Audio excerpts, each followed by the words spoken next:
Hello everyone, this is Neha Kantbal once again with you with the new chapter of class 12th जिसका नाम है cold war era. हमने पिछली video में इस चैप्टर के इंट्रोडक्शन की बात की थी। आज स्टार्ट करते हैं इसके नोट्स के साथ। चलिए देखिए, अब जो कोल्ड वॉर है, कोल्ड वॉर बेसिकली दो देशों के बीच की लड़ाई मानी जाती है जो कि है यूएसए और यूएसएसआर। अब यूएसए और यूएसएसआर के बीच की जो लड़ाई है, जो दो सुपर पावर्स की लड़ाई है, ये शुरू होती है हमारी सेकेंड वर्ल्ड वॉर से। और इन दोनों देशों के बीच की जो गर्मा गर्मी है, जो लड़ाई है, जो इन्होंने ग्रुप बनाया आपस में, इसी को हम कोल्ड वॉर के नाम से जानते हैं।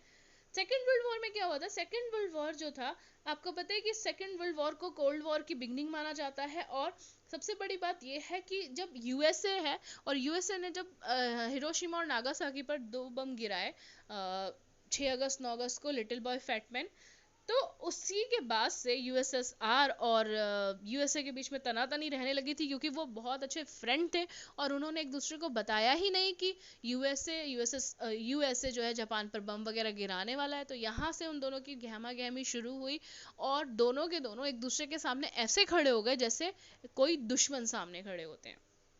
और इन्हीं को जो खड़े हुए देश, इन्हीं को कोल्ड वॉर के नाम से जाना जाता है।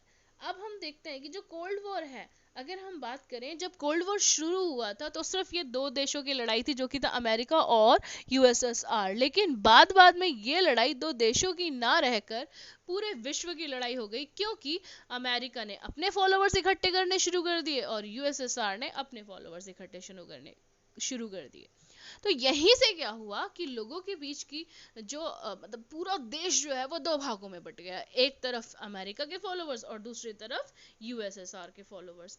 और ये लड़ाई जो थी, जो छोटी सी, अब इससे पहले मैं आपको बताती हूँ कोल्ड वॉर का मतलब क्या होता है।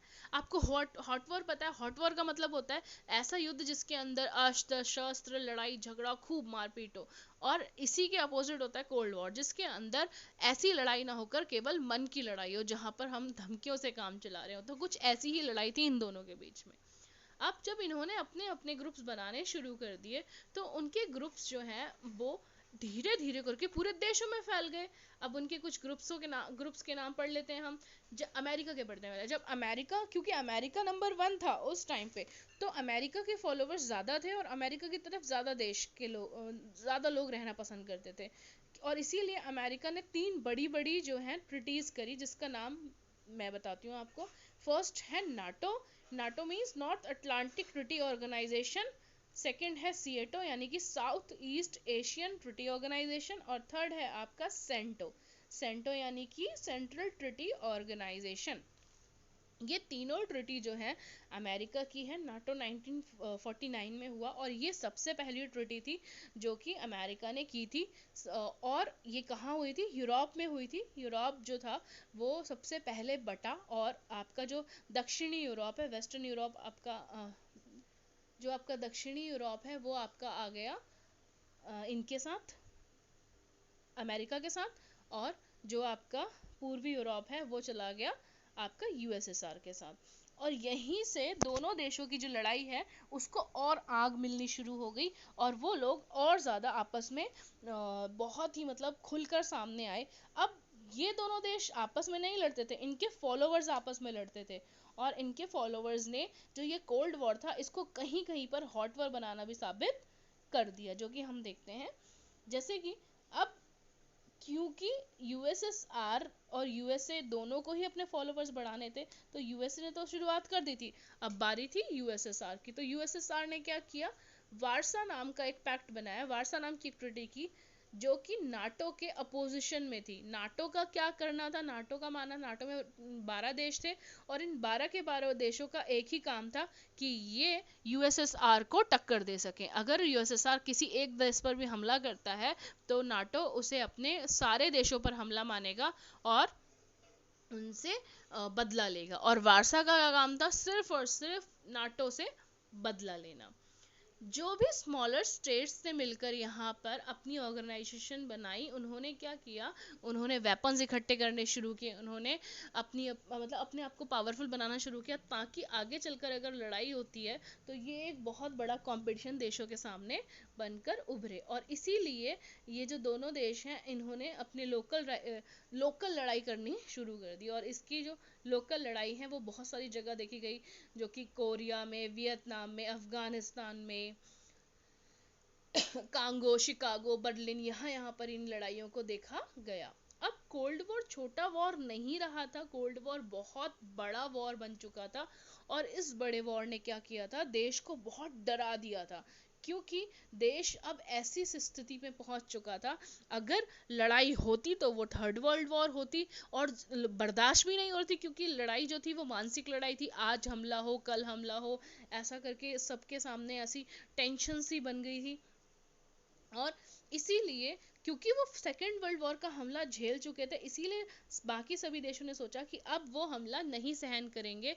और इसीलिए उन्होंने जितने भी न्यूक्लियर बॉम्ब, क्योंकि न्यूक्लियर जो बॉम्ब्स थे वो सेकेंड वर्ल्ड वॉर में फर्स्ट टाइम गिराए गए थे, तो उन्होंने क्या किया, उन्होंने कोशिश की कि अब दोबारा ये सब ना हो। इसीलिए उन्होंने कुछ ट्रिटीज़ की, जैसे कि limited test ban treaty, nuclear non proliferation treaty, anti ballistic missile treaty, और सॉल्ट 1, सॉल्ट 2, स्टार्ट 1, स्टार्ट 2, ये सारी ट्रिटीज़ इसलिए की गई ताकि ये जो ठंडी लड़ाई है ये गर्म लड़ाई में ना बदले, और इसी की वजह से यहाँ पर ज़्यादा प्रॉब्लम नहीं हुई, एक तरीके से थर्ड वर्ल्ड वॉर में कन्वर्ट नहीं हुआ। अब मैंने अभी बताया कि पूरा देश जो था वो दो पार्ट्स में डिवाइड हो गया था, एक तरफ यूएसएसआर के फॉलोवर्स, एक तरफ यूएसए के फॉलोवर्स। लेकिन कुछ देश ऐसे भी थे जो अभी अभी आज़ाद हुए थे, जैसे कि ये टाइम पीरियड जो है 1945 के बाद का है, और आपको पता है इंडिया कब आज़ाद हुआ, 1947 में। तो 1947 का मतलब ये है कि इंडिया के लिए तो ये अपनी आज़ादी के दिन थे, अभी आज़ादी को उन्होंने ढंग से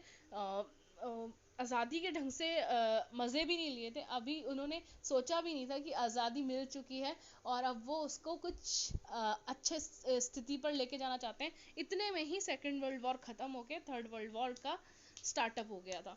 तो अब इसीलिए यहाँ पर कुछ लोगों ने मिलकर नैम बनाया, जिसको नॉन अलाइन मूवमेंट बोलते हैं, जिसका मतलब होता है ना इस ग्रुप में शामिल होना ना उस ग्रुप में शामिल होना, अपना एक अलग ग्रुप बना लेना।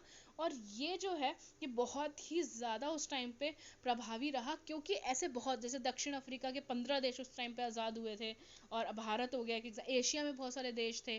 तो इसी तरीके से इसलिए इन्होंने यहाँ पर अपने जो देश है उनको अलग करने के लिए नैम की स्थापना की, जिसके बारे में डीपली हम अगले चैप्टर में, अगली वीडियो में पढ़ेंगे, वो लास्ट वीडियो होगी। आज की वीडियो में बस इतना ही।